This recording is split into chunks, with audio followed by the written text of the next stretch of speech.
Hi everyone, Raphael Harry here, and you're listening to White Label American, a podcast where we hear stories from an immigrant or two, sometimes more. Thank you for listening and enjoy the show.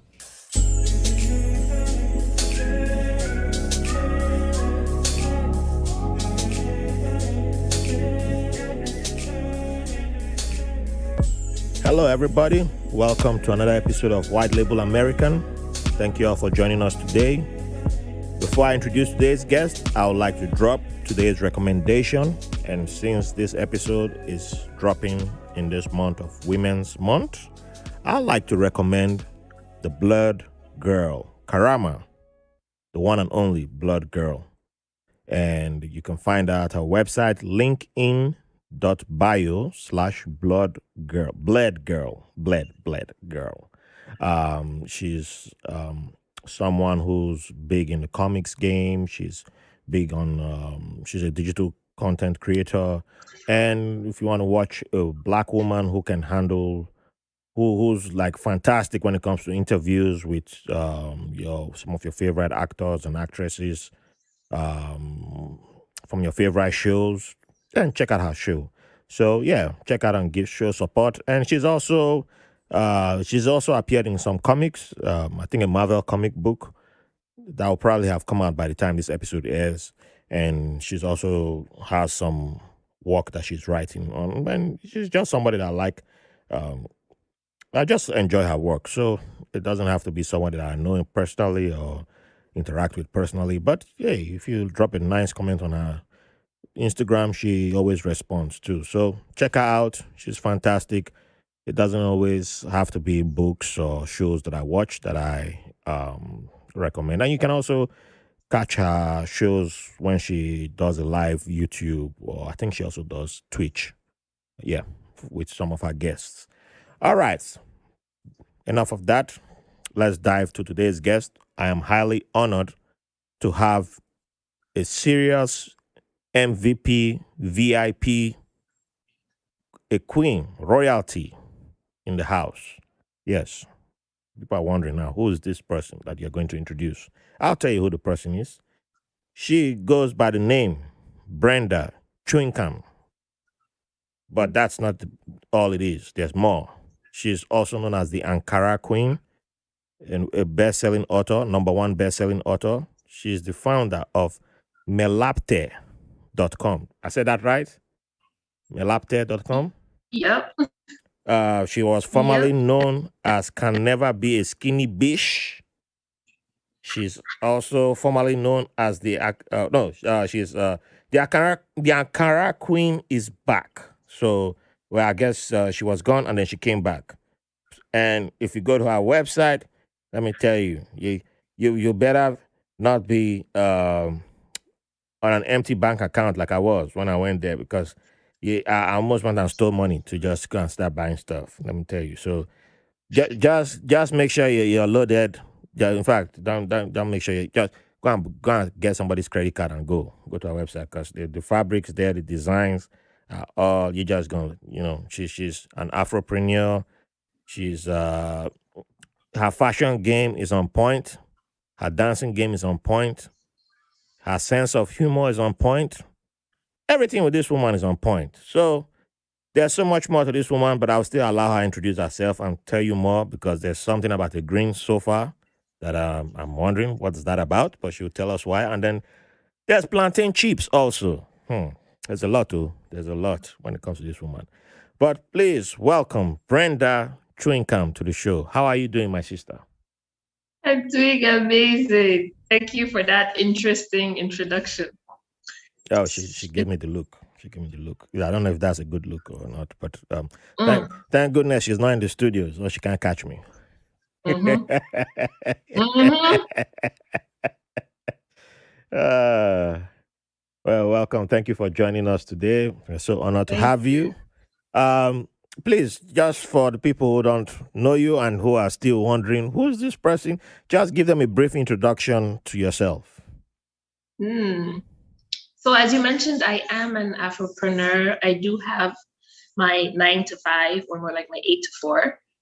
So I work for the government, but apart from that, I have my business, my e-commerce. I run a blog, a fashion blog, and I also have quite a bit of a presence on social media, a little bit popular with my fashion sense, along with my sense of humor, along with my love for everything African prints. I've noticed that I've been able to create my own online community of people with similar mindset when it comes to career and being at a certain age and living alone and not being married Uh-oh. and the way we go about our day to Is there day. hope for So I've somebody been out able there? to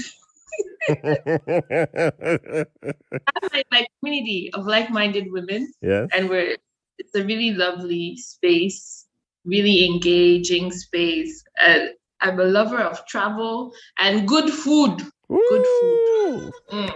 Welcome to the right place. You see, that's why we invited you, because if you had said you weren't a lover of good food, we would have just, all right, end of recording. Bye bye, go home. I mean, you're at home, but we'll still say go home. Like, get out of your house and go somewhere else. I'm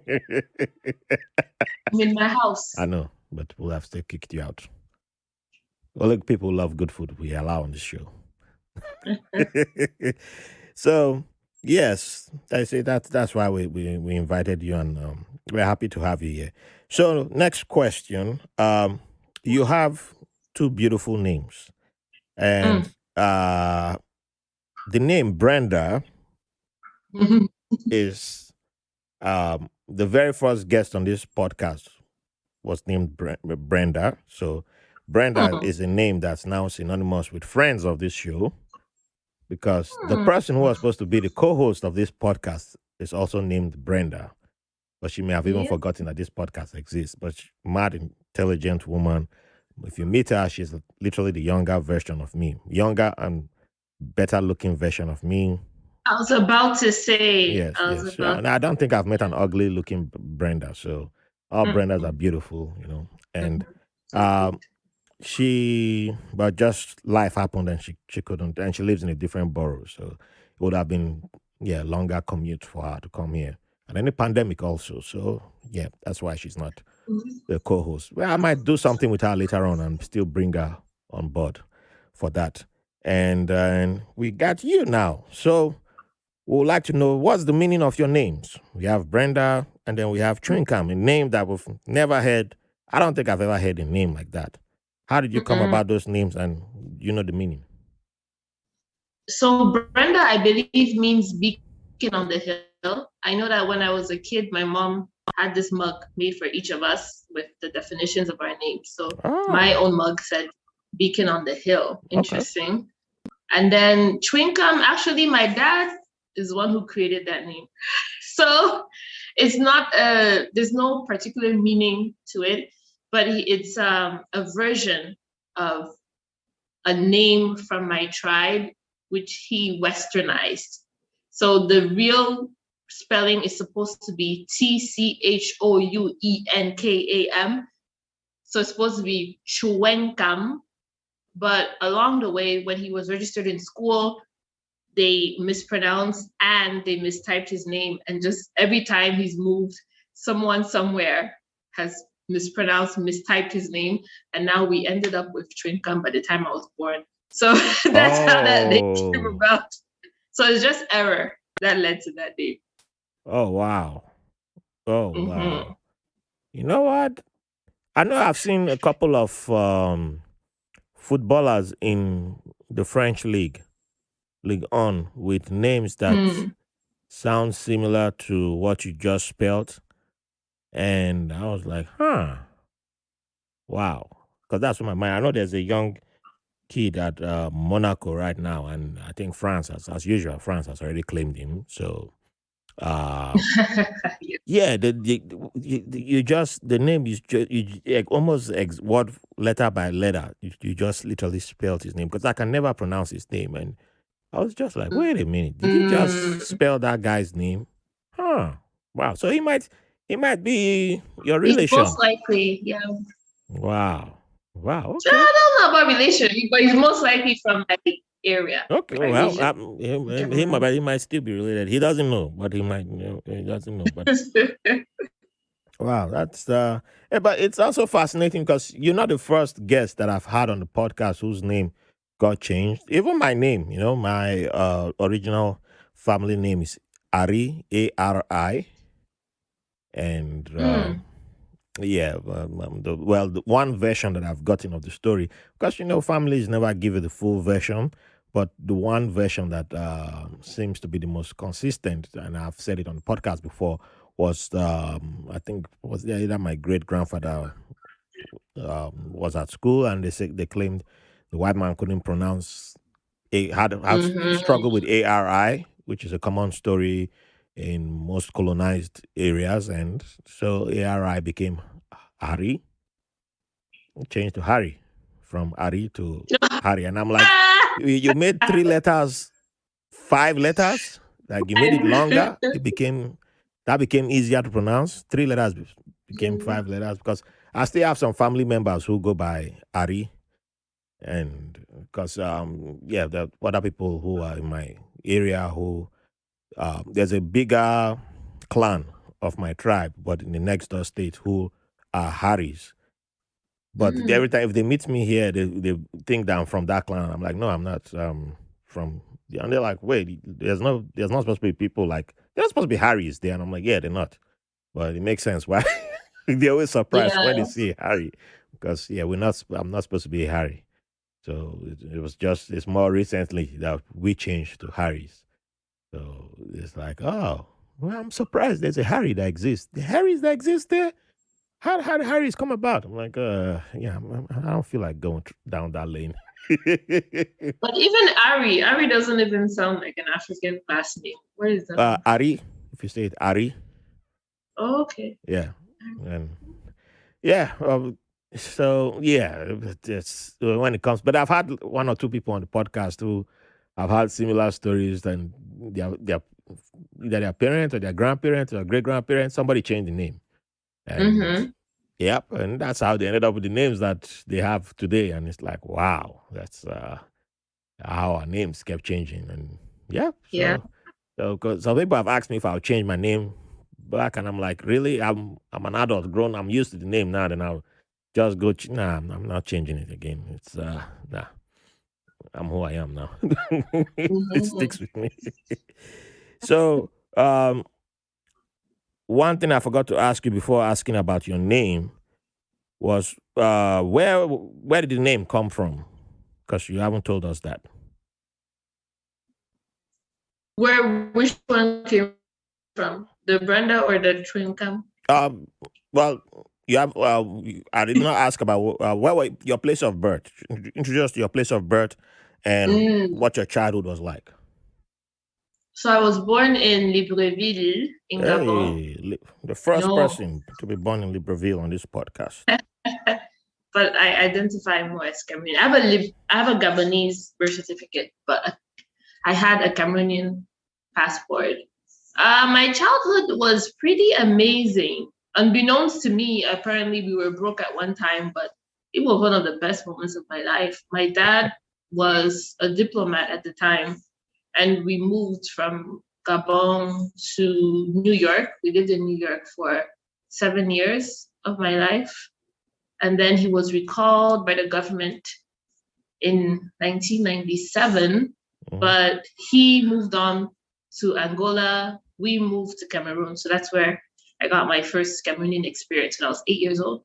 So we lived in Cameroon for 8 years and then moved to Canada, at least most of us. Some people went to the UK, others US, but I came to Canada with my little sister and I have been here ever since then. So it's been, what, 15 years that I've been here. And yeah, I've been enjoying it. My childhood, I would say it was a really nice culture mix because we had the whole Cameroonian identity at home. Then we'd go to school, American, American, American. And we're consuming so much American culture that when we moved back to Cameroon, we were lost. And it was such a culture shock for all of us. We hated it when we were in Cameroon for a long time. We hated it. The smell, the weather, the French, we didn't understand French, all these, yeah. But then I know electricity or lack of, Yeah. the water shortage, the mosquitoes, it was a lot. It was a lot for us. But eventually we appreciated it. I don't plan on living there, but I appreciate Cameroon for what it is. But it was I had a good childhood, really good childhood. So your parents are Cameroonian. Yes, both of them. Okay, so that was the beginning of you identifying as Cameroonian, even though you were born in Gabon. Yes. Okay. Oh yes. Okay. So when you moved to America early in life, where in America did you stay in? Roosevelt Island. I don't know if you know where that is. Roosevelt Island. Why does it sound familiar? So we used to take the tram. It's the tram that floats in the air, and it takes you to the island and brings you back. Well, That's what we used to that's take. not New York, right? It is. It's a part of New York. It's Wow. considered Yeah. New York. Okay, that's why I was sounding familiar. I was like Roosevelt Island. Yeah. Right, that's 2020 that's done something to me. It's changed a lot of places that. Yeah, 2020 has changed because I haven't been. I think I've only been outside Brooklyn twice since. Wow. Yeah. Yeah, we have to. Yeah, we'll get to that. We'll get to that. It's That's. I haven't even been to the Bronx to go find Ghanaian food. 2020 that year. Wow. I've been to more boroughs than you, even as an adult. I've been everywhere. I said because that's the pandemic has made me not go anywhere. Okay. That's the point. Yeah. Okay. Ooh, I thought you meant you had never been. What you mean? What you trying to say? What you trying to say? I said 2020 has messed at everything. Home. I don't know. So, Roosevelt. Okay, so you came to New York and was living in life, but not living the life because you were in Brooklyn. So we can't. We're not. We're biased. We're biased here. So and then you went back. Okay, so yeah, that culture shock. That's reverse culture shock. Woof, woof, woof. I know. So, where in Cameroon did you stay when you returned back? So we stayed in the capital, Yaounde. Okay. But they sent us to boarding schools. As we reached the ages of 9 or 10, we were sent. Each of us started being sent to boarding schools, and that was in a different city. What was your boarding school experience like? Because we've had different experiences on this podcast with boarding schools, and I know what boarding schools are like. I know boarding schools down to the nitty gritty. You went to boarding school too? I did not, but my school was mixed. We had day students and boarding schools, so I knew everything that was happening in boarding schools. Yeah, I went to an all-girls boarding school in Bamenda, which is a different city. Okay. It's about 400 kilometers from Yaounde. And it's a traumatic experience.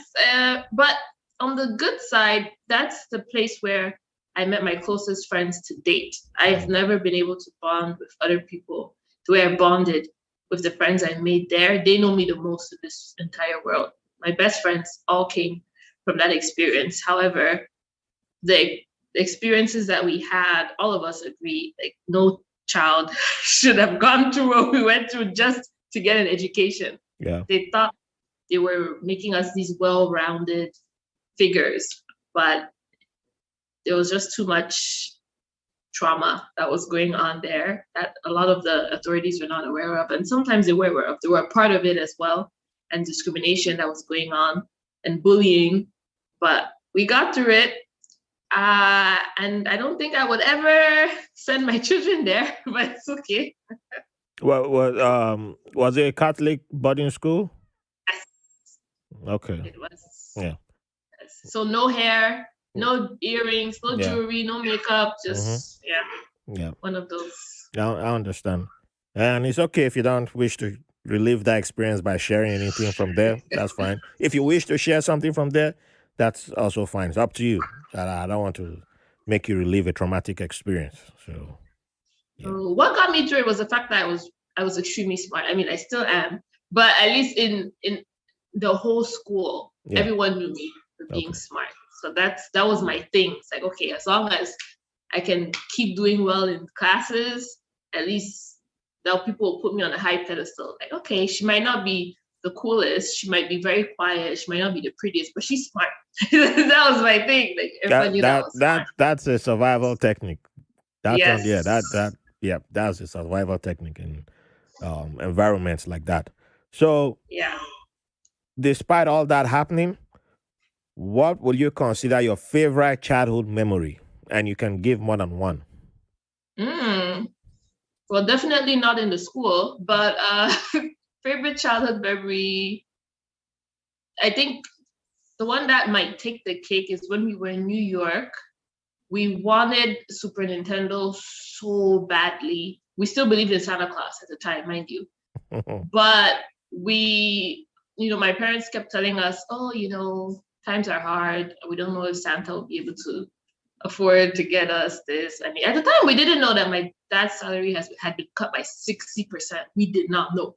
So we were broke, but we Yeah. just knew that. And then Christmas Day, we opened under the Christmas tree because there were no gifts the night before. And then in the morning, the gifts. And the big gift was the Super Nintendo. My dad recorded our reactions. And Wow. as an adult, seeing the reaction, you're just like, this is how happy we were. Like, you don't understand. We were all of us. That's what we wanted collectively. And I barely knew what a video game was. I just knew that it's something that was cool. That's what I knew. My brothers were older. They knew the value. But having a Super Nintendo, this was the 90s. You were cool. You Yep. had a Super Nintendo. Yep. Kids used to come to our house to play. Mm-hmm. So I was like, we got a Super Nintendo when Super Nintendo was hot. It was the thing. And we got Mario, Donkey Kong, Diddy's Quest. We had all these cool games. And it was like, yeah, that was very, like, my dad was like, you guys don't know how much I sacrificed to get that game for y'all. You don't uh, know. But it was yeah. worth it. Yeah, that was cool because yeah, I never got I never got that. I Oh, was only wishing, and that probably still plays a role in why I can't play video games today. oh, oh, And wow. yeah, What were you getting for Christmas? uh, toothbrush. Oh, You got you get if you got maybe 20 naira and some change, man. oh. It was nothing. I mean, you later on they will have what they call it. Actually, I had the guy on my podcast, someone whose dad had the first video game store in our city, and Mm, he wasn't playing there. He was playing at the video game store that I was going to play at, yeah. and he brought some of the games that we were playing at that store. Hmm. So myself and this gentleman, he's a musician now, and he lives in Sweden. So we're in the same room. In our teenage years, we are around the same age, and we're both dads, girl dads today, and so we're in the same room at one point in time when we're teenagers, but we didn't know each other then. But as life will have it, I saw him on YouTube one day and I asked him to come on the podcast, and he came. And Oh, when he was sharing his story, I was like, "Wait a minute, that you sounds you and I familiar. must have been in the same room back then Oh, because." I was saving all my money to go play video games because that's all my pocket change. I won't eat. I'll take all my money and it's yeah. like, yeah. Let me go play. But if you had a family who could afford one, man, you were a rock Yeah. star, So, yeah, Exactly. that was. But with time, I couldn't even get the pocket change and all that. So, and then I moved to a different city. That yeah, there was no video game stores around me or kiosks. And by the time they'll start showing up, maybe like 2 3 years later, man, I wasn't interested in playing. I wasn't interested because you can't be waiting for 2 3 years Yeah. to play. So You know. yeah, so by the time they will pop up, yeah, it was hard for me to recover. And then by the time I moved to the States, when I had my own money and I bought video games, I was getting so frustrated just playing. So it turned into DVD players for me. But I just intentionally bought it as a status symbol just to show that, Yeah. yeah, I've overcome this. I've have it, but with time, I like, why am I even buying this? Everybody's like buying PlayStation, so I bought a PlayStation. But I was getting it for cheap though. And then I was like, nah, I don't really need this. It's just something, it's a mental thing that I'm doing to myself because I did not, I wasn't buying the games. But it's like somebody will buy the latest PlayStation. I'm like, hey man, I want to get rid of mine. Do you want it? I'm like, yeah, I want it. Mm. And I'll get it for cheap. And so somebody's like literally giving me their Xbox. Oh, okay, I'll take it. And I'm like, no, I don't really need it. So yeah, but probably I'll have to buy one now for my daughter. The older she gets, she might want to play, and I can't be like, oh, I'm not going to let you play video games. Nah. She has to play. Kids, there are stuff for kids to play. So maybe I'll have to learn now because of my kid. And then, You have to play with her. oh yeah. So maybe that's the best way for me to learn playing kid Mm. stuff. That's the best way. So I might start there and then be like, oh, so this is why I couldn't play all this time, all them other games. Maybe I was playing the hard stuff. Maybe it's the kid stuff that I needed. Start with Mario. Always start with Mario. Yeah, I can't remember last time I played Mario. That was in the 90s. Yeah. But see, Mario is the best way to start. All Ah, of them. Because there's Mario for everything. So just choose a Mario game. okay. Well, we'll see. We'll see. But yeah, I do listen to there's one of my favorite podcasters in the world, the black guy who tips, is a husband and wife. The wife, she was talking about a video game that she plays that is meant for kids, and it's just painting. And I was like, wow, that sounds like something that my daughter would like because my daughter likes to just paint and just draw. And I was like, oh, maybe there's a way to get her started. But sometimes, like if I may bring that around some of my some dads, and they're like, "Hey, you mean you want to get your child to be playing this video game thing? Huh? It's not dangerous." I'm like, what do you mean it's dangerous? Don't you play FIFA? You spend how many hours play FIFA? Are you a dangerous person? It's different. I'm a grown man. It's different. I'm like, oh man, I want my daughter to play. Let her play. Let her have fun with it. It's for her. I don't want her to come in near my laptop though, so she can go play with that. So yeah, yeah, I'm all about giving my kids the experience that I did not have, and when yeah, I don't want her to. It's not for her to get to be an adult and then start finding all that stuff. No, I enjoy it from young. I'm privileged now to be able to provide some of it. So Mhm. why deny her, right? Yeah, There you if you go. can. If I can, I give it to her. So yeah, but it was beautiful hearing that story because yeah, it just took me back to those days where I would be like, I don't know, did you guys have this thing where around Christmas time you for us in Nigeria, well, my part of Nigeria, when it was around Christmas, you write the gifts or the presents that you wanted in a notebook, and then when Mm. visitors came over, you presented the notebook like, hey, so they'll initial or they'll sign next to what they would like to give you. So you had from Oh. like the lowest to like the most expensive items that you could think of. You put it all in this book and be like, hey, here you go. And that's how you find out the cheapest people, the cheapskates. Yeah, now I can say there's a whole bunch of cheap people. Because wait, yeah, toothbrush. Yeah, you put and as a kid, you did not figure it out that you had to only put toothbrush like maybe 3 times. Because if you put 10 toothbrushes, man, that's where they're going. Everybody going like toothbrush, man. Toothbrush like I spend like maybe 2 cents, 20 cents for toothbrush. Man, this kid asking for what? Play what's this? What's this Nintendo thing? Need what? What's need what? Well, nah? What's that? Is it a video game? Hell no. Spend money for that. Toothbrush. There you go. Another toothbrush. Okay, the next person, toothbrush. Well, yeah, I buy you soda. Um, what's So everybody looking on for. your list? Well, as a kid, you don't think about it. You like, you put everything. You fill up the book with as many items, and then you don't realize that no, the people are like, yeah, you're giving us options, so we'll go for the cheapest option. Yeah, And then you realize at the end of the day that all the expensive options, nobody signed on that. yeah. And even the cheapest options, they don't still give it to you. They'll be like, I'll give you come see me on this day. I get you. I give you the money for this. Man, there's Mm. people who owe me to this day. So yeah, but now I get it. I was like, oh, what I should have been doing back then was be a capitalist and be like, you know what? Only one page, one toothbrush, one Nintendo, everything. Mm. Just one item, and then so once the first person to sign, once they signed on the cheapest thing, the next option Mm. was expensive items. Like, oh man, I can't. You look at them, they make the puppy eyes.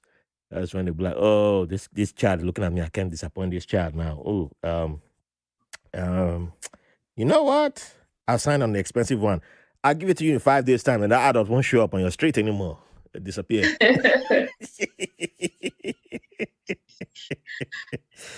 Oh well, enough of me though. So, um, you guys stayed in the United States, came back to Canada. Sorry, to Cameroon, and then Yes. we'll make the move back to we'll make the move to Canada, right? Yes. How old were you when that move to Canada happened? I was 16. Okay, so um, all right. Before we dive into the official move to Canada, we'll take a quick break, and then when we come back, we shall get the full details and gist into Canada, and then dive into your career, the present day, and all the juice that you're gonna give us. Mm. All righty.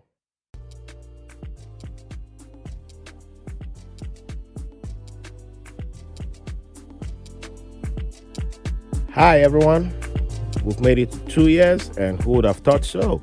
So let's go further and make it 3, make it 4, make it 5, make it 6. Who knows? 20.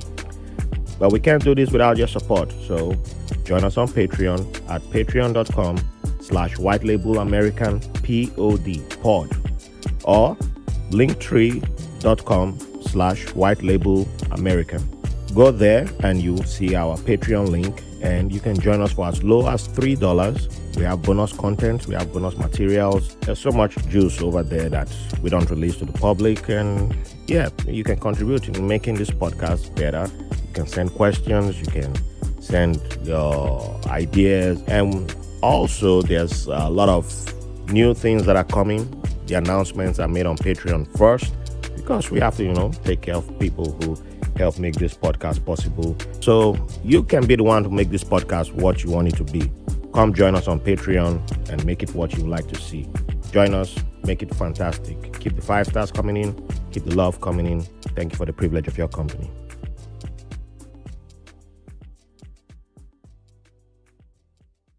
Okay, welcome back. Thank you for staying with us, and we shall continue this amazing and beautiful journey. So, do you remember the flight that you took on your way to Canada from Cameroon? The What do you airline. mean? The Oh, airline. the airline. Yeah, no, I shouldn't It have said was flight. The airline. Yeah. no, I know. I know it was a European airline because we stopped in Zurich. So Oh, okay. So it's probably Switzerland. probably. Yeah. Yeah. I always ask that question because for some reason a whole bunch of people on this podcast have been flown by KLM. No, I wasn't So kidding. I'm trying to get data so I can contact KLM and be like, look here, man, Oh, give me that money. why? They owe me money. You Why? just bring the money and come sponsor me. Like, look, you've flown a bunch of people on this podcast out of Africa. So Africa and wherever in the world, you got no choice now. You better come start sponsoring this show. You got no choice. So, well, but now you're the first person to have flown Switzerland. So we'll mark that down. And then maybe if we get up to like 5 more people from who've flown the Swiss air, we'll be like, hey, Swiss people, you got no choice now. You got to. You got Let to. me know how that goes. All right. Yeah, we'll share. We'll share. Okay. Yeah, Good luck. we'll love to share. So, when you arrived in Canada, did you go straight to the city that you're currently based in, or did you go somewhere else? Oh, I arrived in Hamilton, Ontario, and my sister and I went to boarding school there. Another boarding I school did, again? my Golly. parents, they love boarding schools, love it. But at least this one was better. I mean, boarding school in Canada versus boarding school in Cameroon, That, this yeah. was luxury living. My sister and I had our own bedroom. Curfew was, I believe, 11 p.m. All of the meals were provided for. All of our meals were buffet style. They gave us midnight snacks. It Oh. was Are you sure exactly. that's a boarding school or a resort? It was. We were going to Canada's Wonderland. We'd go to Toronto, Niagara Falls, Halloween. Like there was always something to do. There would Okay, like wait, restaurants. wait, wait. As someone who just moved from Cameroon, what was your first Halloween? That first Halloween, how did you react to that? I mean, I had experienced Halloween in America, so for me this was Okay. soft. Oh, then Yeah, you. it was. Yeah. You're Yeah, not the right person to ask that question. no, Yeah. that was You nothing you for you were already me. you were already westernized. Dang. Yeah, Ah, no, because yeah, you weren't that person who I would have witchcraft. No. Or no, you'd have well you weren't the type to sneak out and be like, oh, it's witchcraft though, but let me try it. I still want to try it. No. no, No. we were So African. were your family cool with you doing Halloween? Because I usually for Halloween we would just wear African prints. Hmm. So that's we would always Okay. be African queens or African princesses. So that Okay. was our yeah. Did you get any funny comments or strange comments like, "Wow, are you from coming Uh, to America?" Or not even because it was an international boarding school. okay, So a lot of the population were Africans or Asians, and there was only I think there was only one guy who was from North America. So everyone was coming with their own culture. So it wasn't like yeah, this weird thing. Some of the Indians wore their saris for Halloween. yeah. Everyone was doing their own thing. Ah, no, we can't count that anymore. No, No. that's too no. We move on. We move on. Hamilton, yeah, you're the second person who, Oh when yeah. she arrived in Canada, was in Hamilton. I was like, that name sounds familiar. Yes, Matilda also was in Hamilton. Oh Yeah, yeah, that's true. She's in Canada. Yeah. yeah. Yeah. I Uh, did Hamilton and then I moved to Toronto after I graduated from university.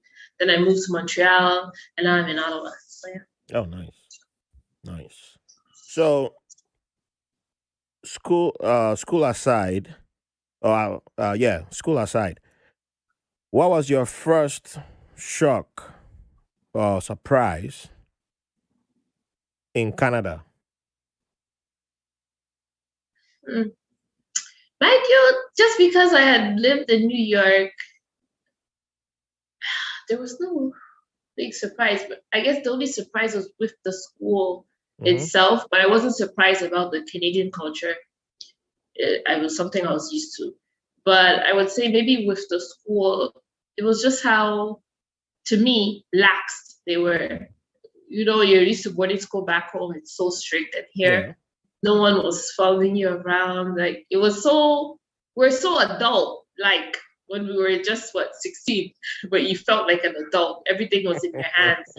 You could go to class or you could not go to class. You could go to the mall after school and hang out till 9 p.m. You could go and buy donuts across the street, and it was just so lax. Everything was lax. They had cleaning ladies who would come and clean all the time.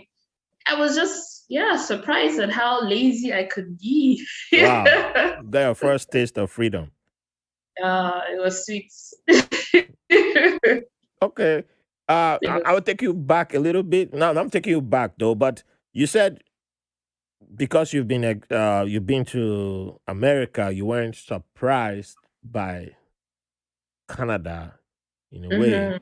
But we keep hearing that Canadians are nice, in comparison to Yeah, Americans and all yeah. that. And if you had been used to New York and New York hustle and bustle, and you know how New Yorkers would like to move, you know, and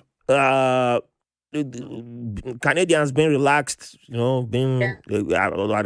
Canadians, do they like to move that fast like New York or what? Didn't that surprise you in any way? Didn't nothing shock you in that manner? No, the pace was slower, but mind you, just because we lived on Roosevelt Island is not as cutthroat and hectic as the New York boroughs. Roosevelt We're Island not was just cutthroat. I don't know. cutthroat. Roosevelt, as I said, cutthroat. Roosevelt Island was more relaxed, slower pace. There was one church on the island, so we all knew each other, all the Christians Oh, on the island knew each other. We would all go some. there's one church on my there's okay, there's like three. Okay, never mind. We'll continue what you were saying. I was just counting churches in my neighborhood, but yeah. Yeah, there was one public school that all the kids went to. So that's why when I'm comparing it to Roosevelt Island and not New York, New York. So Canada would be more similar to Roosevelt Island than New York, New York. But definitely the people were nicer, more patient. You bump into someone, they tell you sorry. Oh, so It was Canadians really, apologizing. Like, yeah, what you mean? New York is nice. We are full of nice. We are very nice people. We tell you the yeah, truth to your face. yeah. If you suck, you suck. Yeah, isn't that nice? I mean, man, people just don't respect New York. I This is respect New sad. York, This but is sad. This is sad. $1 pizza. Okay, well now it's increased though, but it's still the inflation. Put it that way. look at New York is expensive. Look at what you guys pay in rent. My Have you been to goodness. London? That no, I'm comparing it to Canada. I'm comparing to Oh, what I okay, yeah, yeah. know. Well, Canada, you people only have like a quarter of the land where people live. The rest is for moose and for polar bears. So I mean, yeah, that's why Canada is cheap. It's just it's normal. It's Yeah, New York. It's no, New York is so crazy. It's like a big no. Mm, I gotta come to Canada and play though. I still haven't, but yeah, Toronto is where it's at. I'll come there. yes. So in all this from your freedom, how did you get into you find your freedom from school and all this? How did you begin to discover the path that you are currently on? What inspired you to go into where you are currently where you are currently on? What pushed you onto that path? It took a lot of trial and error. I thought I was going to be a medical doctor. Mm, Actually, wrote my MCATs. I went for the interviews, everything. I did everything. I did not get into any medical schools. I did that for 2 years with the MCATs, the applications. I did that twice. And I did not think I was meant to be a doctor. I did some interning at a hospital in Hamilton, and I did not enjoy the experience. I realized that, okay, maybe this is my parents' dream. This is not my dream. So that was really, really hard telling African parents you don't want to be a doctor anymore. mm. So I can after that, imagine. yeah, yeah, they were not happy. And then after that, I got a job at a call center. It was to date, it's still the worst job I've had. But I just needed to make my own money because my parents were done paying for everything for me since I was not going to be a doctor. So I had to fend for myself, get an apartment, pay rent, get my first job, all of that stuff. And it was during that process that I started being interested in blogging. So when I started with my blogging, I would post pictures of me wearing the African prints my mom had brought from back home, and people would really like it. I'm telling you, this was 50, 16 years ago. So African prints weren't trendy like they were now. So I would wear them, people would appreciate them. It's like, okay. I would get likes, comments. That's when I started using Facebook. I wasn't on Instagram, it was Facebook. I Okay. joined Instagram late compared to everyone else. I was just Facebook. And then later on, I joined Instagram, and that's when even more people were appreciating my sense of style. Like, okay, I guess I can dress. And then I was known as can never be a skinny bitch because at the time I was really struggling with my weight. It was this yo-yoing diet, and one day I have lost 50 pounds. Another day I gained 20. It was just me ranting and venting about not being able to be skinny. So that's how the book was. But people were more interested in my fashion. So I started talking less about the weight, more about the fashion. And I Mm. noticed people appreciated that more. So that's when I started partnering with local designers in Toronto. They would send me stuff to wear.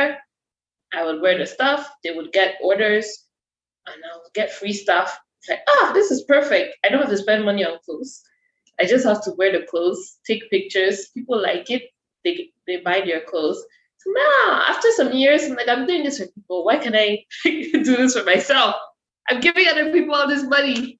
So that's when I decided to start working on my own brand, my own fashion brand. But that was hard because it was hard to find tailors. It was hard to find production. That was a big mess. So that's when I moved. I didn't move. I traveled to Cameroon for 4 months to start working on my business because I wanted the items to be made in Cameroon. I wanted to work with local talent in Cameroon. That was important to me. I didn't want to go the China route like most of my competitors. So I went home and it was a struggle. It was a struggle. Lack of electricity. You start in the morning, by 2 p.m., light has gone out. There's Yeah. nothing that you can do. The tailors have to go back home. You don't know if the next day it's gonna be better. Working at home, people, there's no accountability. There is Mm. no accountability. Yeah. Mhm. Someone will just call you and tell you my child is sick, I'm not coming. And I go, and there's nothing you can do. Child is sick. Whether the child is sick or not, nothing. Uh, Or they're sewing a dress and then they get a call and their husband is telling them to come back home. It's like, yeah. there's nothing you can do. There's nothing. Husband That's true. is So it was a big struggle. Like I didn't meet my deadlines at all. I had to keep pushing back my launching date. It was a big mess having the stuff made. But I'm glad I was able to at least launch a website. My first collection was made in Cameroon. I was so happy, but I was not able to keep that up. It meant I would have to be going back to Cameroon often, and at the time I could not afford it. My parents were also moving back to Canada. They were no longer going to be there. And the only person I would have trusted would be my mom to run things. But if she wasn't going to be there, I was like, nah, that can happen. So then I had to find someone here in Canada, actually two women, to be sewing my clothes. Again, cost of production increased. So Yeah. my prices had to increase. Different market. It was, this is growing pains being an entrepreneur, especially when it comes to clothing and dealing with that. It's extremely challenging. At least for me, I know that a lot of people just go the Alibaba or AliExpress route in terms of sourcing for production. I really did not want to. Like, I really want to work with, local talent. I want to work with this, but it's much more expensive, much more. It's slower because Yeah. it's not in bulk. Hmm. It's Uh, more. I'm glad that you are sharing this. I Mm, have some experience in this field without even mm, realizing that I did have some experience because yeah, that's one thing about me. Like, man, I've been in different things in my life, and it's just crazy how it happened. And it's not like I went out looking for it. Um, the very first official job that I did, without even putting it on any of my resumes, I don't still do that. Was at age 16. My elder sister, who is a fashion designer, well, she's a fashion designer. I think she still does it. I don't know. We're not on talking terms anymore. But she sent me oh, to yeah, she just called me one day. I think I was around 16, 15, 16. She just said gave me a couple of fabrics and said go to the biggest fabric market. Then it was the largest fabric market in West Africa, and I was living in Ibadan, and said go get this fabric. And on the list that she gave me, do not pay above this amount. Mm. Good luck. Bye. I'll be back at this hour. So yeah. So of course, you go and you get harassed there because it's literally dragging you into the stores. Hey, hey, hey, come, come. And I was really lanky. If you see my photos, then I was a skinny lad, and Wow, I was really? really skinny. If you see my photos, then like when Nigerians see you now, I remember how people back home they see me now, they're like, "Oh boy, you don't fat, oh, you don't fat." They don't say, they don't know how to say you put on weight. They just say you don't Mm. fat. That's how they just Yeah. say it. And uh, yeah, I came back. Actually, I bought more fabric than she was expecting, and that was my introduction to procurement, and that's how I began in supply chain. Mm. And I would not even know about the word supply chain until after I've even done my service in the Navy. But I still did Mhm. supply chain for the United States government. So later on, after I started buying fabric for my elder sister, her husband, who was based in South Africa, will show up, not knowing that he had been selling some of the clothes that she was making. And then he brought two guys who, one of them is the best dude I've ever seen when it comes to embroidery. I don't know where Jamal is today. I wish I knew. I'll pay money to bring that guy here. That guy can look at you. That's the only guy I've seen who can literally just stare at you and he will embroider your face into any fabric you give him. He can do it. The only thing that kills him is women.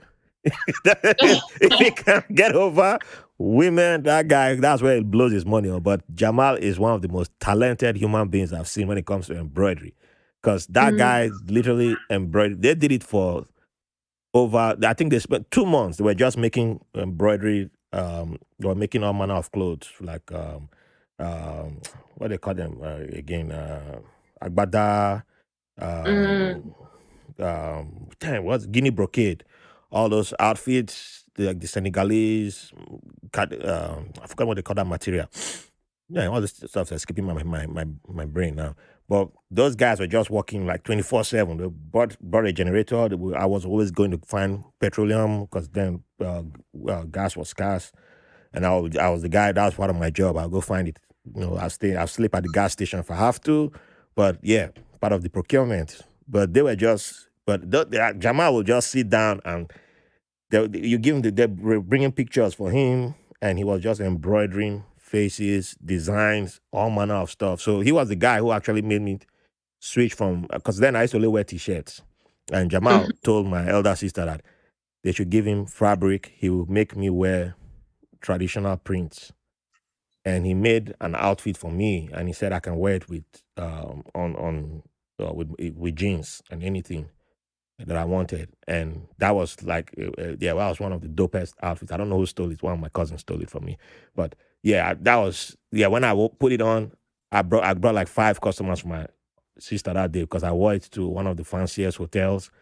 I was trying to show off to the ladies, and there were some rich kids there Nice. who came up to me. I was like, "Man, where did you buy this from? Where did you buy it? I need that store." And I was like, "Oh, my sister." Man, they got our address and they showed up the next day. That's how good that guy's work is. Then you don't tell people that that guy works for you because they'll be trying to steal him from you.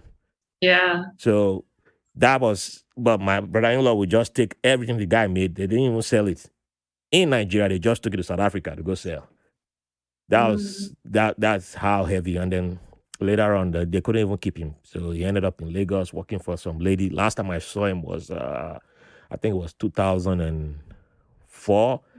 The place I went to, the place they told me where he was working. I went there. There was a security guy who pointed a gun at me because the owner thought I was coming to steal him. That's how serious. Yeah. Yeah, that's how serious they take it. That they got the guy. But and when he saw me through the window that I was the security guard was pointing a gun at me, and he came out like, "Hey man, what's up? What's up? What's up?" He was just happy to see me. And but that guy, like, man, embroidery, yeah, that's.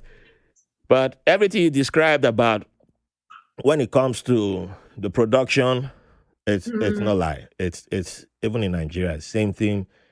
Yeah. It was, yeah, because Jamal was the guy. He loved the job, so he was like the perfect person for something like that. You get him. He you had to even tell him like, dude, take a break, because he could just keep going and going and going. Like as far as you gave him all the tools that he needed, he would just be producing for you, producing and producing, and then you would be the one worried like this guy's not taking a break because he had a generator. He's like, okay, I can keep going. So to him, he always stopped to pray because he's a Muslim. So he would stop to Mhm. pray. Other than that, he was just going and going and going. Eat, pray. That's when he would stop.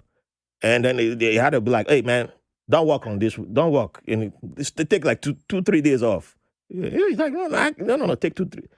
But the other guy would be like, oh, you know what? That guy will bring the other one excuse and this. Yeah. And yeah, so and after that, they try to get some other guys to come do the job. Yeah, one day the guy just didn't show up, and I knew where the guy lived. And I went to check on him. He's like, "Oh, my back." And yeah, I saw him. I said, "Okay." I went and told my sister. She's like, "Okay, he's sick. Okay, check on him tomorrow." The next day, I went there. The guy was smoking. So he's like, "Man, I'm not coming in. I'm not. I don't want to work. I don't. That's too much work you guys have." I thought you were looking for a job. Yeah, but not that type of job. You guys have way too much work. And after that, it became difficult to get someone who could match that productivity.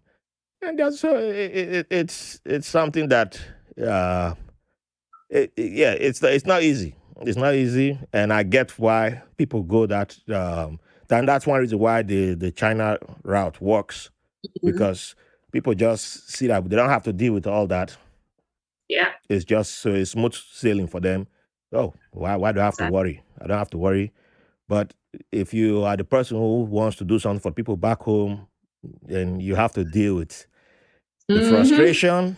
You have to deal with, you know, the stuff that people don't see on the outside, but everybody's like, yeah, this one Hmm. is bringing business home. But yeah, if you're bringing business home, there's a whole lot of that you have to deal with. It's just Hmm. And I wish people back home understood this. I wish they would get the message and know that the people who are bringing the business back home need to be supported Hmm. from the government down to the people who benefit. At the the people at the very bottom who benefit.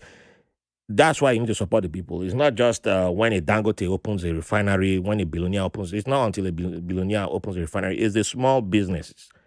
Those are the people Yeah. that you need to support because if you're not supporting them, they won't take the risk. Those are people taking the risk. That's how you do it, and that's how you move your economy.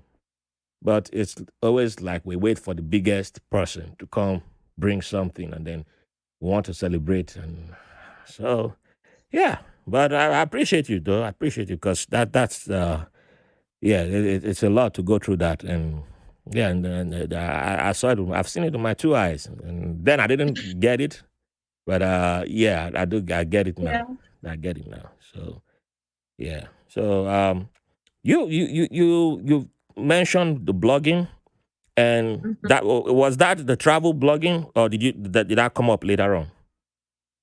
No, so the blog is a lifestyle blog. So I Okay. include, yeah, everything, my travels, my fashion, my thoughts and opinions on things, just everyday life in general. All right, but I want to focus on the traveling. When did you become comfortable with traveling, like going on vacations? Because for an African woman, an African born woman, most of us, like even men, including especially those of us from the West Central African part of the those of us born in West Central Africa that I've met or come across, it's like when you say vacation, we're all traveling back home. That's vacation, and I consider that work. I don't consider that vacation because you're not really going to relax. You're going there for work. It's rare to see. It's in the most recent years that I've started seeing people saying, "Oh, I'm going for vacation," and then we'll go somewhere else. And I know people Mm. will get mad. Like, what? You say, I thought you said you were going for vacation. Why didn't you go home? Why I did not see you come home. So when did you get into that mind frame of I'm going on vacation and it doesn't have to be only going to Cameroon? I'm not limited to just going to Cameroon for vacation. I think that started probably in university. It's just I didn't have the money, but just seeing pictures online or seeing people Mm. travel to different places because university is no longer just Africans or no, it's people who live in North America and they go to Mexico. Yeah. They go to Europe. So I was like, oh, I also want to travel, but I didn't have money.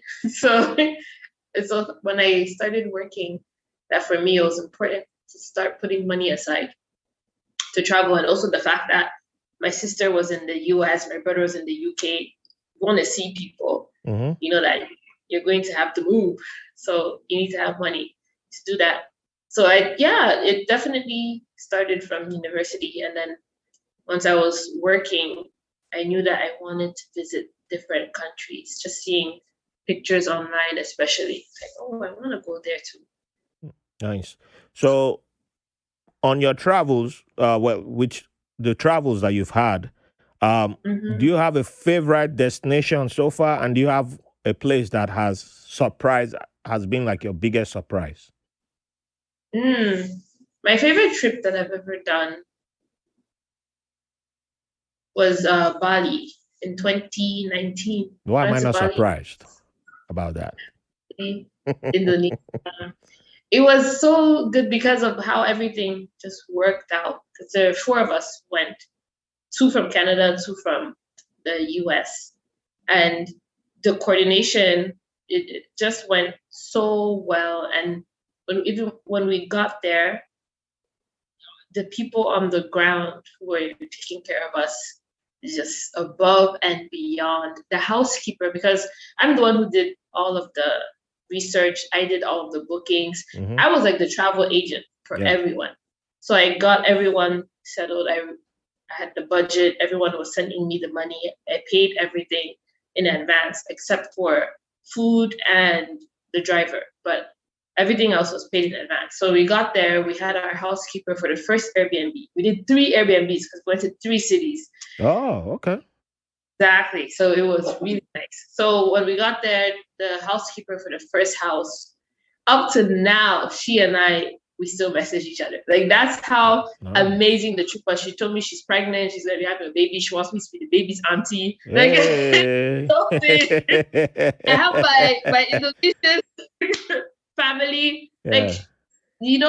like she really welcomed us. She brought us to her house. We met her husband, her mother-in-law, her Wow. brother. Like, we met the entire family. We saw the rice farm. It's like, it was such a warm experience. It wasn't your tourist, stand Yeah. at a That distance. that that that is real travel there. I like that. I like that. That was real travel. Like we Yeah. experienced the Bali culture with her and with everyone else, even the two drivers who would take us around. We knew about their families. They would tell us so many things. So yeah, so that trip was amazing. And the food, yeah, I told you I like good food. Mm-hmm. Bali has good food and they know how to season their food. It's not just no, no, no. Bali, the Indonesians, they season their food. They love duck. I never eaten so much Mm. duck. I love I never duck too. had so much duck in my life. I But love the way duck. and they have a good range of, they have the lower scale, mid scale, then they have the high scale restaurants, places to see. There's something for everyone. So we experienced the fine dining Yeah. in Bali, and then we experienced the street food in Bali. Like we Well, did I'm a street everything. food person, so that's the only way I'll be. The thing is, some of us have, soft stomachs. We have to be careful. That's some of you, and I'm an area boy. That's what we call ourselves. It shows. It I shows. know. Yeah, That's fine. other boys. We are still sexy. We are still sexy, and we know it.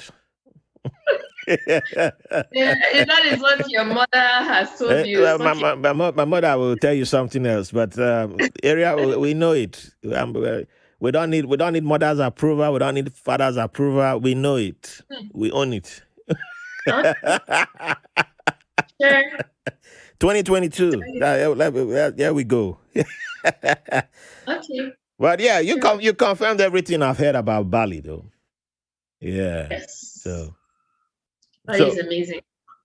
what place? What trip did you make that surprised you? Or yeah, what destination surprised you? Ooh, what destination surprised me? I know people are gonna hate me for this, but I'm gonna say Maryland was underwhelming. Yeah, I went to Maryland, the Maryland. There's a lot of Liberians there, a lot of Nigerians there, a lot of my they're issue coming. was They are because coming for you. I will give you. apart from I'll tell you where to because find them.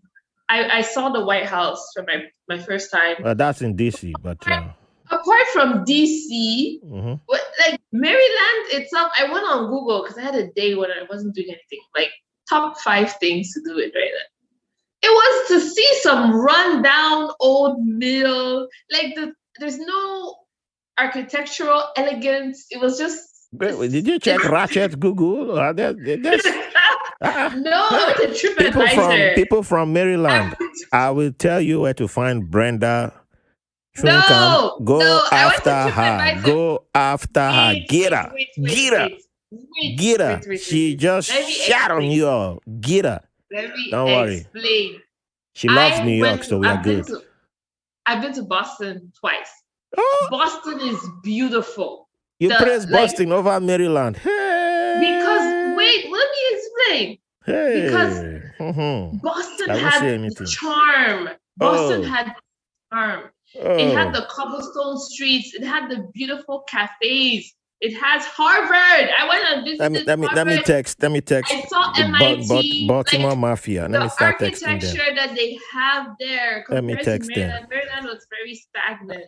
I know some mafia in Baltimore. They're gonna come for you. Let me text them now. They're coming for you. Ooh, they're coming. All right. So, where do I go next now? Let me see. I want to know about this green sofa. What is this green sofa about that I saw on your on your bio?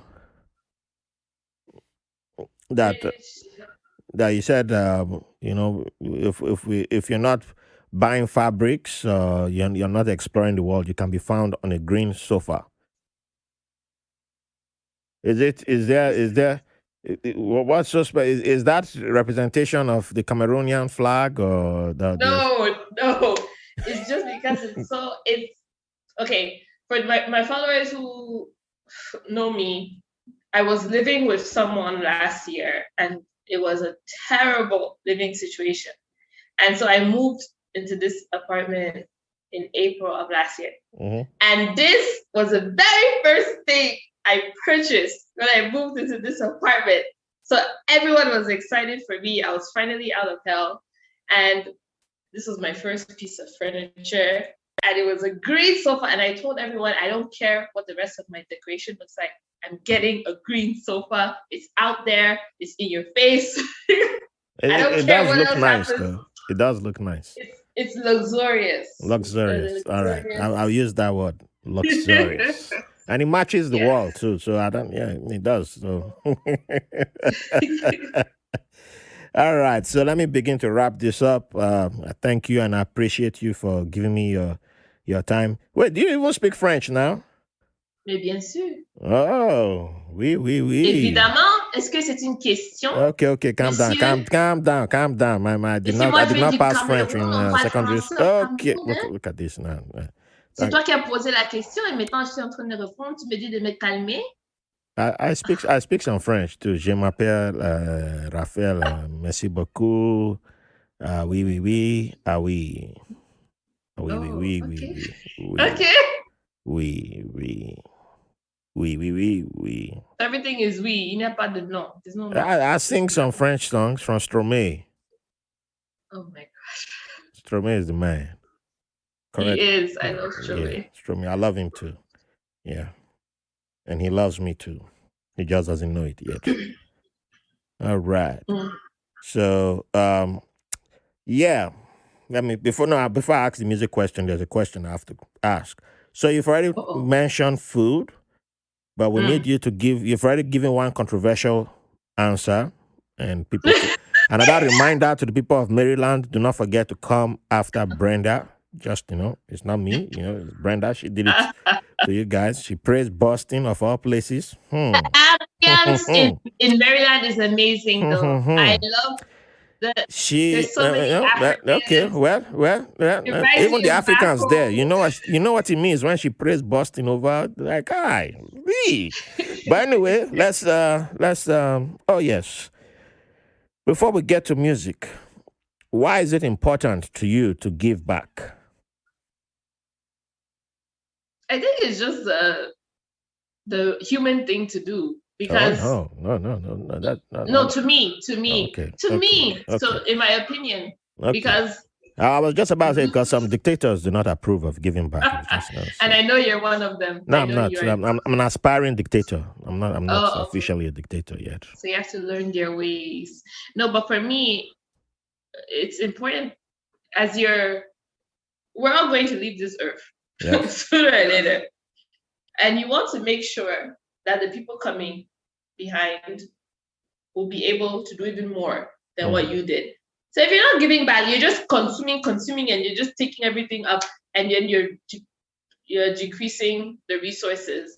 So giving back is just a cycle. For me, it's normal. It's part of the cycle. You give back, then you go. The next person gives back and goes. Everyone is. It's just like a Stromae video. My Just go. man, my man. I don't know. Stromae is for me though. It's not for you. I don't know why you're trying to drag. You've already. We live. Maryland is for you. I have Stromae is for me. Maryland is for you. Well, then Boston No. is for you. Stromae is for me. You know, stay with. Have your own thing. You know, Boston is for LA you. is for me. Los Angeles. Yes, I can do Los Angeles Hmm. too. Okay, I Kanye love West will soon come for you now. Then you find out. it. All right. So that's a great answer, by the way. And yes, that's paying it forward and leaving a great legacy, by the way. So everybody who's on this podcast loves automatically. It's a given that you're a dancer, and we've already you know I'm doing my scouting report. I've already I saw the scouting report came back like it was like 2,500,000 pages of you dancing, and I was like, this one is even Olympic dancer right here. You know, we can just send you to the Olympics, go and represent the whole continent on dancing. And Canada was filed a petition that no, you must represent Canada on dancing. So this question now for Yes. music, we need you to dance for 1 hour. Don't worry, it's not going to be here now. No, it's not here. I know. You were like, what? No. We're not. But we need you to dance for 1 hour. Name 3 or 4 artists that will keep you dancing for at least an hour. Now, there's a caveat. You cannot name the most popular artists. No cheating. No cheating. Okay. Because I Okay. know you were just about to go name the most popular. Say, aha, you think It I'm. wasn't. I Yeah, wasn't. I know. You was about to, but we have to catch you quick Nope. before you do that. Nope. I was not. So now we'll Mm. throw another caveat in there. Mm. You must name at least one from your place of birth. You must Mm-hmm. give them a shout out. You must show love. Since you Mm. went and picked Boston, maybe you must name one from Boston too. Hater. Yes, yeah. So you must betray somebody. That's the point. So all right, Boston is go ahead. charming. Go ahead. Give us the Charming 3 or 4 city. artists. Ooh. So from my country, Cameroon, I would say person who can make me dance currently, we have a musician called Mimi, Mimie. I love Mimi. So she is there. Then another artist from France/Congo is Daju. I don't know if you know Daju. Daju. Daju. Dadju. I love Daju. Him and Naza. Oh my gosh. Like, yeah, all of their songs. I love all their songs. These French Afro musicians are killing it. They're They are good. killing it. They're good. Like, do you know Aya? Aya Nakamura? Her too. Aya Nakamura. I mean, I've heard the artist. Well, I'm gonna write the name down. Is it spelled like the way it sounds? Yes. That Nakamura sounds Japanese though. That is a No, she's Japanese originally name. from Mali. Originally from Mali. Oh, okay. And Aya. There's a Aya, there's a Nigerian tribe has that name. Try to think about it. Aya. But Mm. I can't recall now, but I know there's probably a Nigerian Mm. variation of Aya, one of the I Nigerian need to name tribes. two more. I need to name two more. Then there's Extra Musica. You know, Extra Extra Musica. music. That okay. Well, I'll let you mention that because hey, Exactly them. those are And my people. You're going old school there now. You went old school. yes, because your old school makes you dance more than new school. Old school makosa, old school coupe de calais, old school ndombolo. Those you can just play the whole day. You won't sit down. There's Hmm. just the beats just keep coming and coming and coming. If But if your person is dancing without sitting down, don't write to me. Just write to this Brenda's fault. Let me just make that announcement now. Don't blame white label American. It is Brenda's fault. Okay. Thank you. yeah. Mhm. But then to cool down, I would have Fireboy. Fireboy DML. That's who I would Oh, end. this fire boy. This Yes. fire boy, one of my big cousins. She swears by him. My senior cousin. I really, really love his sound. I really love his style of music. It's very because you know how like Davido is very out there. It's like Mm-hmm. loud. It's That but video then is the Fireboy energy. comes. Yeah, Fireboy is more soothing. I love it. It's more relaxed, All slower right. pace. Yeah. Okay. So I don't know if I should still ask you about food since you've given us some. Okay, I'll still ask you about food. That'll be my second to the last question. So, hmm, let me see. Do I go with Cameroon or do I go with Canada? Um, Mm, all right. does Canada have food? Yeah, that's up to you. That's up to you. I've had two guests well, actually three in Canada, and two said the same thing when it came to food. So let's see if you make it three.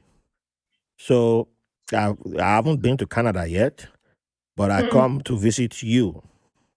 What is the first meal that you take me to go eat? Or what's the Ugh. first meal that you would demand that I must eat to say you have come to Canada, you have been to Canada, you must eat this food? Okay, just if you want the Canadian experience, I will take you to get poutine and beaver tails. That's for the That is it. Canadian. You're a real Canadian. You're a real No, Canadian. but funny enough, I've never gone and purchased those things. That's why I'm saying if you. But if you want to come to Canada to enjoy, I'll take you to a Cameroonian restaurant. Okay, what is the Cameroonian meal that you would say that I must have? Let me see. Because What the what arrow? I think you've had it before, right? you know, Eru is a Dikan Kong. Arrow is what? A Dikan Kong. What's that? That's Eru. Okay, I know it as arrow. I don't know what you're talking about. So That's Watafufu and arrow. That's always the that is first thing I Eru. cook Eru for all is my a Nigerian Dikan friends. Kong. The southern Nigeria, the part of Nigeria shares border with Cameroon. That's what Mm-hmm. they call it. A Dikan Kong. Hmm. Uh huh. Because when I was in Bahrain, the first Africans that I hung out with were Cameroonians. And they were like, but my bro, do you want to invite you over for lunch? I said, okay. Well, what are we eating? They said, I will make a bar for you on Eru. I said, I don't know what Eru is, but as far as I'm eating it with Eba. I said, I know Eba. Okay. And they brought it. I said, you could have told me you were bringing a Dikan Kong now. What is this? You brought a Dikan Kong. You're telling me it's Eru. They said, no, it's Eru. I said, it's a Dikan Kong. He said, it's Eru. I said, okay, let me taste it. I tasted it. I said, this is a Dikan Kong. He said, oh, it's Eru. Okay. I said, Okay. like, okay, Okay. It's let arrow. me take a picture. And I took a picture. I said to my cousin, I said, I'm eating this food from Cameroonians. They said it's Eru. Is it Eru or a Dikan Kong? She said, it's a Dikan Kong, but Cameroonians call it Eru. That's what on their side is Eru. I said, oh, okay, well that's true. You know, if some people did not come and divide us with border and all this stuff, it Mhm. probably would have been okay. Yeah, I get it. All right, you guys call it Eru, and we call it a Dikan Kong. So, yeah. It's arrow. But Yeah. okay. Well, yours is a shorter spelling and easier to pronounce. So, Thank you. but a Dikan Kong. If you just want a Nigerian to know what you're saying, just if you say Dikan Kong, they will get it. Because until you show them, then they will know that's what you're talking about. Because if you say Eru, some people, oh yes, yeah, okay, I would try. They will be like, some might even hesitate because Nigerians are very We have some Nigerian supremacy that we do when it comes to food. We act like we are the only people that have the food, and then wait, you people don't even know the food. You don't even know the name of the food. Nigerians can tell you that it's your food. You might be the ones that even invented the food, like we do with jollof. You know, Nigerians are not the ones who invented jollof. But we'll be Yeah. like, wait a minute. This is not even your food. This is Nigerian food. Like, come on, everybody has the food. We just call it by a different name. That's what it is. So yeah. So we all know it as a Dikan Kong. That's where I grew up knowing it as. It's not from my tribe, but the people who have it, that's their language, and they call it a Dikan Kong. So I did not know. yeah. So if you go to a Nigerian restaurant here, you will see a Dikan Kong on the menu. That's Eru. It's literally Eru. You just, if you see that, just know that it's a long word, but it's Eru. Just in your Okay. mind, you be like, oh, these people. You could have saved yourself all these letters and space. Now some Nigerians be frowning about this guy. This guy. Well, my friend, send me the jollof instead of frowning. Yeah. So you see, I balanced the equation, right? There you go. Hmm. All right. So final question, my sister. What would you like to leave the audience with? You know, it could be from one of your blogs, could be from your book, your freestyle moment. There you go. Anything for the audience. Anything for the audience? Wow. I would probably leave them with words to think on, because that is the stage of my life where I am right now. It's the pondering slash planning slash wondering phase. And so I would recommend that people keep a journal, actually. It doesn't have to be one that you write in every day. It could be a small 20-page notebook. But I find writing down the questions that you have for yourself and seeing them on paper, they help you reach answers versus just thinking about them in your head. So I keep a journal, and it's not just to write about what happens daily, but to actually ask myself the cliche questions as well as the questions that I might be scared to ask out loud, things that I'm concerned about for my life. But when you see them on a piece of paper and they're looking at you waiting for an answer, it encourages you to start actually taking steps towards getting the answers. So that's what I would leave your audience with. That's powerful. I like that. I should do that. I should do that. That's something I've never thought Keep about. a journal. Yeah. Keep a journal. Keep a journal. See, that's why I like asking that question, and I don't tell you it's coming because you never can tell what the person will pull from inside of them and just drop. Give you a beautiful gem. So thank you for that again. And how do you say thank you in your language? Melapte, which is the name of my Ah, business. melapte. Okay. See, Yes. I've learned another thank you. I've been acquiring a lot of thank yous. Melapte. All right. Okay. So please plug yourself. Let the audience know how they can find you, and how to get in touch with you. Across all social media platforms, I am the Ankara Queen. So TheAnkaraQueen. So that's on Instagram, Facebook, Twitter, TikTok. Those are the platforms that I use right now. So you can find me on there, and you can follow my blog, www.theankaraqueen.com. All righty. And you will have all that in the show notes. So please go there, check it out. Look at the beautiful, beautiful, gorgeous work from this fantastic Afropreneur. And you will never regret going on her blog and website, and you'll be blessed for it. So, Melapte, Brenda, thank you again for coming on the podcast and sharing your time with us. Melapte, to the audience, thank you for all listening. Don't forget to go on www.whitelabelamerican.com. Give us your love, 5-star reviews, 5-star, 5-star. And you can buy us a cup of coffee, join our Patreon. Yeah, we need more people to join us. We need to grow our team. We have more great stuff coming. There are loads and loads of bonus content out there. So go there, enjoy. Thank you for the privilege of your company.